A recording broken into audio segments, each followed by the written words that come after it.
Welcome. I'm Rajemt Eskandone, founder and director of The Antidote, and your guide today as we embark on exploring a new topic in the series called High Five.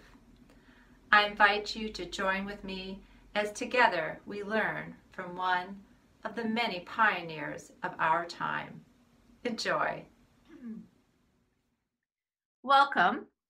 Today, we're going to be spending some time with an old friend of mine who is an incredible artist. And she is also at this time staying at home with her kiddos and homeschooling for the first time in her life. So I would just like to introduce you today to Crystal Mosser Anderson. Incredible woman, incredible mama, and incredible actress. So, Crystal, I just wanted to thank you. I was inspired to have this conversation, which I ended up titling, ad hoc, Hope and the Arts. Crystal and I spoke a couple of weeks ago because she was offering me her wisdom about transitioning to homeschooling mid-year. And we ended up talking about the power of the arts and the importance of the arts, even though actresses can't take to the stage right now. So I've just been thinking a lot about it, like I said before we started, about how artists still can serve at this time, and how we as a society need artists more than ever. And I'd love to hear if you have seen people that are inspiring you in their innovation and how they're using their talents to be present and speak to people at this time. Sure. Absolutely. What a journey this year has been. Mm-hmm. So I want to give a little backstory because I think it will help support the enormity of the inspiration that I'm seeing right now. So back March 16th, I was in the middle of doing the world premiere of the new Frank Wildhorn and Nan Knighton musical called Camille Claudel, which is this amazing musical, by the way. Hopefully you guys can tune in next year. I think they might be doing it, about the strength of this woman in the arts. I mean, it was just kind of mind-blowing to be part of this project because I feel like there's been a lot of movement in the past couple of years. So anyway, we closed March 16th due to the pandemic. We were a week from opening, and I just remember sitting with my cast and just being like, I mean, it's coming. Like, what is going to happen to the arts if we can't gather? And so I think for 2 or 3 months, many of the artists that are in the DC theater community and the New York City theater community that I'm connected with, we're just kind of hunkering down and, just doing our part to stay safe and slow the spread. And then, as it always is, the fire, the passion of being an artist can never be dimmed for long. So people are just like, I'd like to work. I would like for us to go back to work. And eventually it became clear that we're not going to go back to work in our usual medium for quite some time. And it's been a little bit of a difficult road because, we have to make sure that the unions are on board. And so it's been a convoluted process. However, I am so inspired, specifically because I'm closer to the DC theaters, but the theaters in the DC area have done an incredible job of creating projects that normally they wouldn't be doing. So, for instance, one of the theaters I'm close to, Signature Theater in Arlington, they're creating new work and giving artists work. I've taught master classes for them. We've done videos, just many videos, but the one that we just did is called Signature Vinyl, and you can actually get tickets for it now. So it's open through May 6th, and it's a virtual cabaret. It's a virtual concert, and I mean, there's stars in there. So Rachel Lamar, who was on The Voice, is on there. Nova Payton, who's a huge DC theater star, is on there. I'm on there. um, but it was incredible because we filmed outside. We had to follow pages and pages of COVID restrictions and testing and just making sure that everybody's safe. I mean, at least 6 feet apart the entire time. And it's amazing to me that everybody, tons of people were coming together and to create an hour and a half of art. And most of the work that the performers did, usually we have rehearsal for 6 weeks at least. And we did it on our own because it's a labor of love. And I am so inspired by not only Signature Theater, but the Shakespeare Theatre in DC. I believe they are opening with a season. And it's just, yeah, and they're doing one-man shows and, you know, just making sure that there is an outlet at a time like this, because not only do we need it as artists, but it's just food for the soul. Yeah, absolutely. I agree. You know, and that's exactly what I had been thinking about when we were chatting last time, was that, you know, it's not just the artists who have that inspiration. So if you've prepared yourself to kind of be that sort of a vehicle, you're still getting the inspiration and you're still wanting to express it. But there's the other side of the equation, which is the audience, you know, which you know, I see it as a very much a reciprocal almost contract, or where both parties are fed by the exchange. You know, so we still need to be inspired, and probably more than ever, because the only way we can dream our way out of this and see the upside of it is through kind of that artist in us, right? Or that connection to artists, whether it's, you know, not necessarily something we've nurtured in ourselves, it's by having that connection with the artists. Because to me, art is always fresh and new, and it's about right now. You know, even though there's art that's timeless, you know, that's why great Shakespeare gets reinterpreted and put on the stage in modern, so it can speak to us and we understand it. So I think that in so many ways we need the artists more than ever right now. Absolutely. And I think I want to touch on something you and I talked briefly about a couple weeks ago, because I thought about it a lot. And then we have like a homeschool pod that we're all just very safe. And I was talking to them about that because they're writers, and you know, that's its own type of art. And we briefly talked about last time when sometimes it feels like really moving art is connected to a higher power, or I don't know the correct vocabulary, but it's connected to something other than yourself, and it flows through you, right? Mm-hmm. And my neighbor Liz, she said, you know, I don't feel that I have this strong connection to anything. She was, but I remember vividly one time when I was writing, and all of a sudden it just felt otherworldly.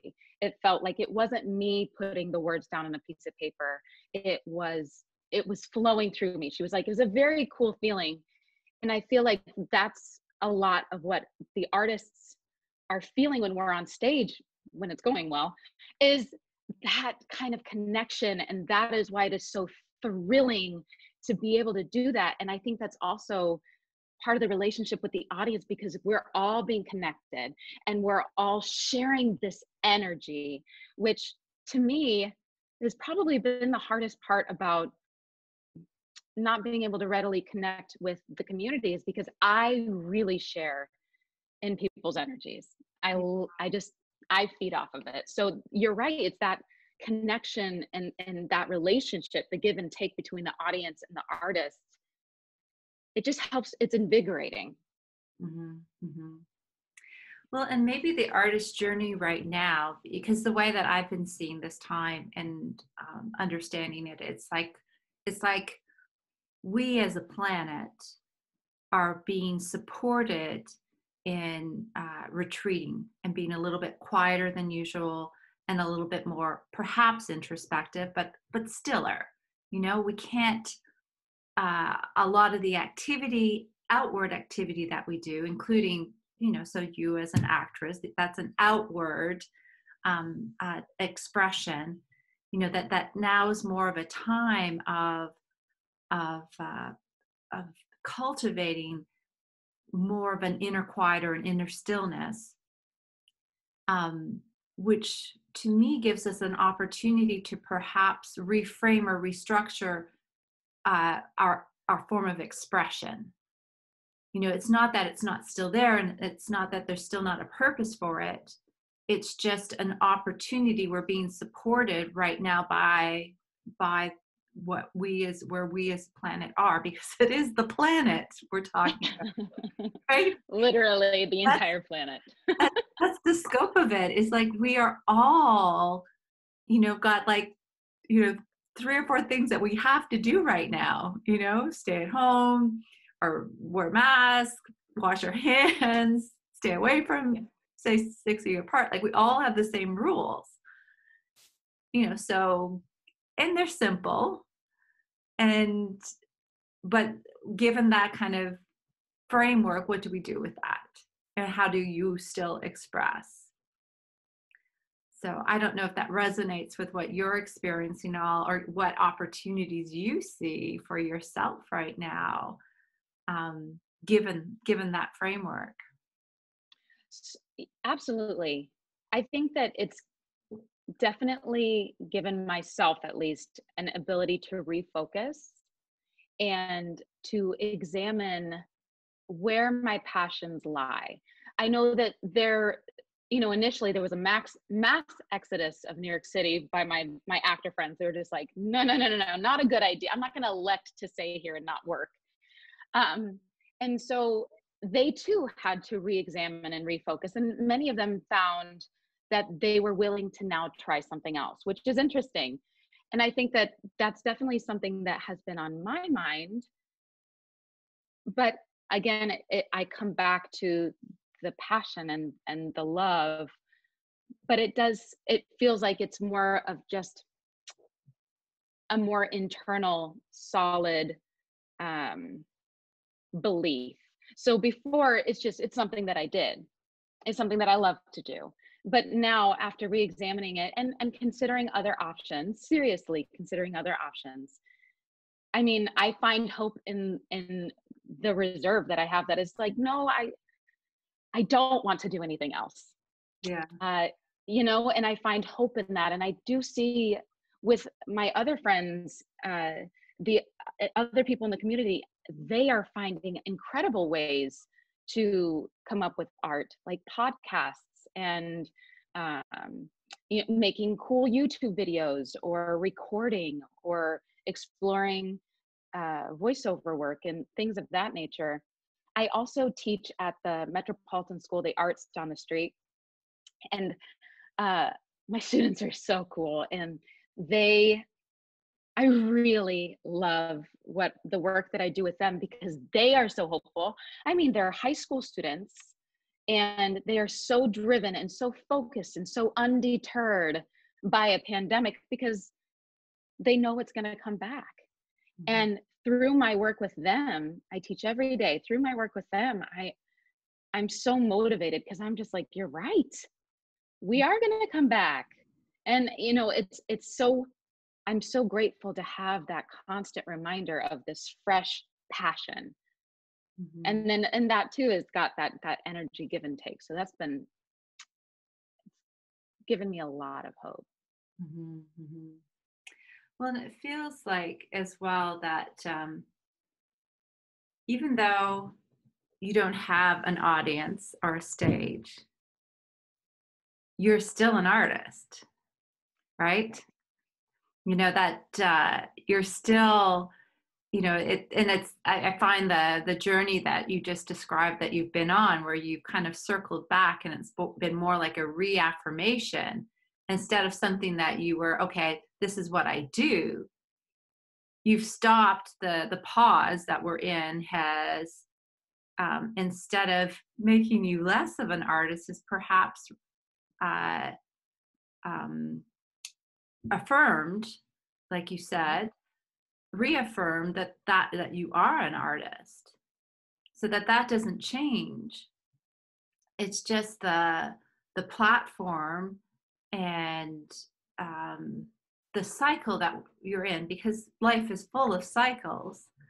So what you just described was, okay, we're in a cycle, and this is the part of the cycle where we go inwards and something shifts. We're invited to perhaps express differently or prepare for something in the future. So it feels like that's what's happened for you. Yeah, it's funny because it's definitely, I don't really have anything to add because you just explained it so beautifully. Yeah, that's exactly what it is. So, it's funny, both then and then, as I said, I was thinking about our conversation during my walk this morning. And now I just is like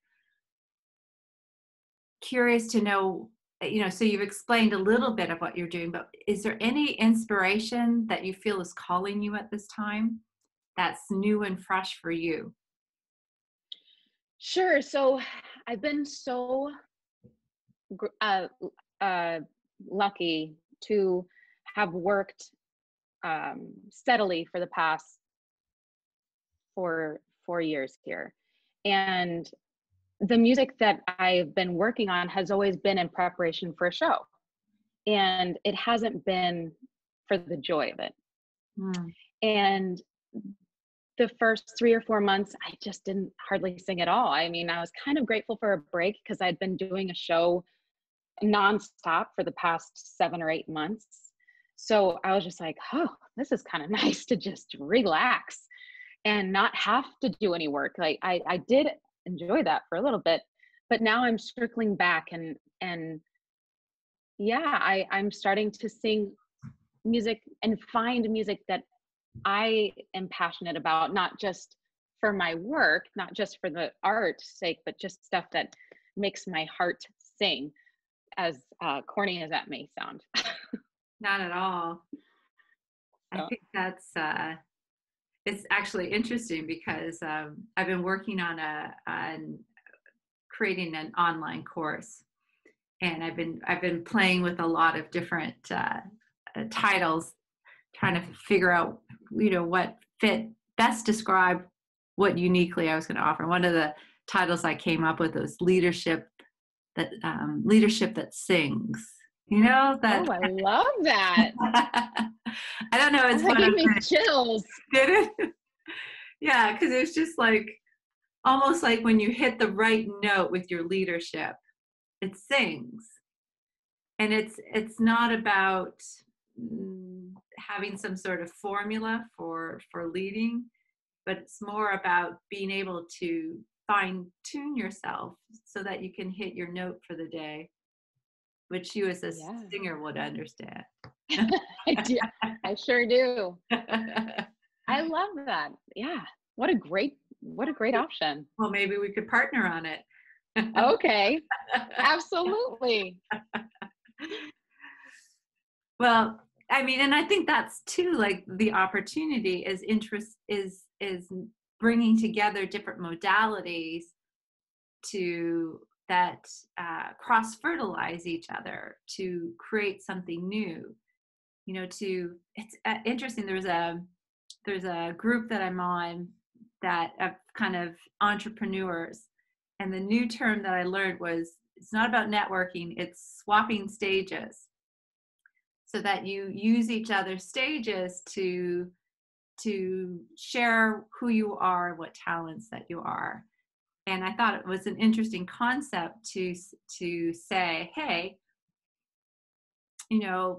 why don't you let me get in front of your audience and I'll get in front of your audience, even though our audiences are really different, and share what it is that we have to offer. And that gives us the opportunity, each of us individually, the opportunity to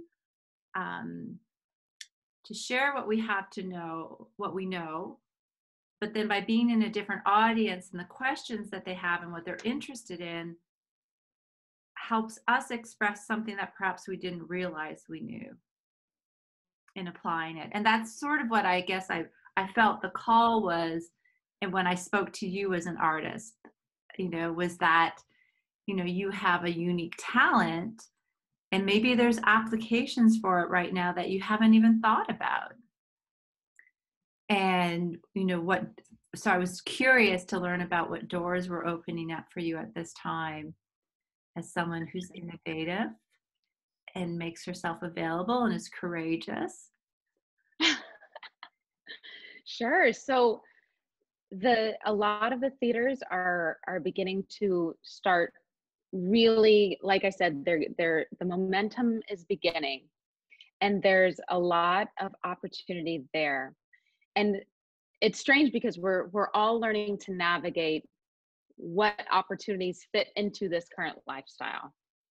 So for me right now, I'm really happy serving my art without an audience.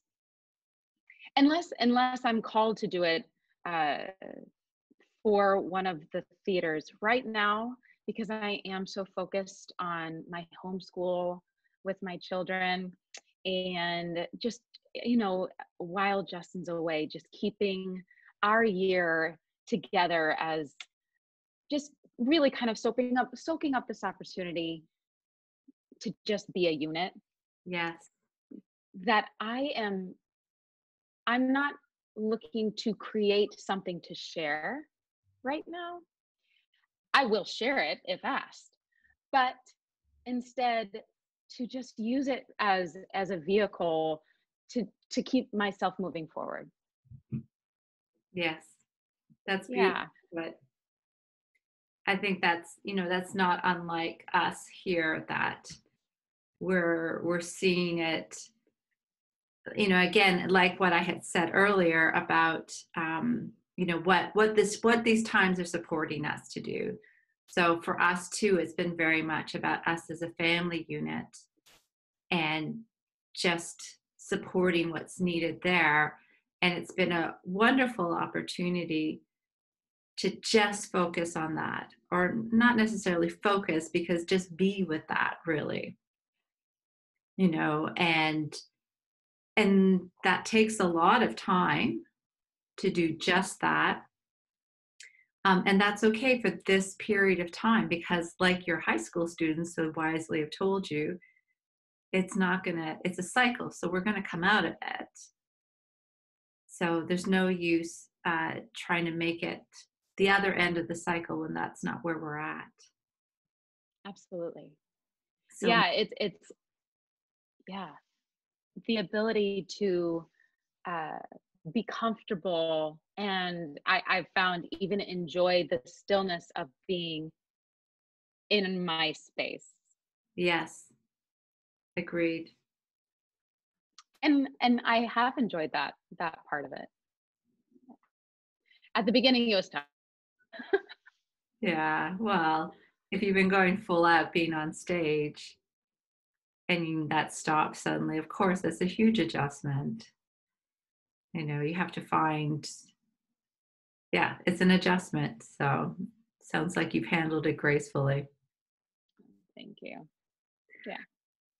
Well, sweetheart, I just really want to thank you for taking this time to share with me a little bit about what your community is transitioning through, how it's thriving, how it's modifying itself. And I just want to thank you so much for taking this time to be with me today for this conversation. Thank you, Crystal. Thank you. Thank you for having me. It's so good to see you. Yeah, absolutely.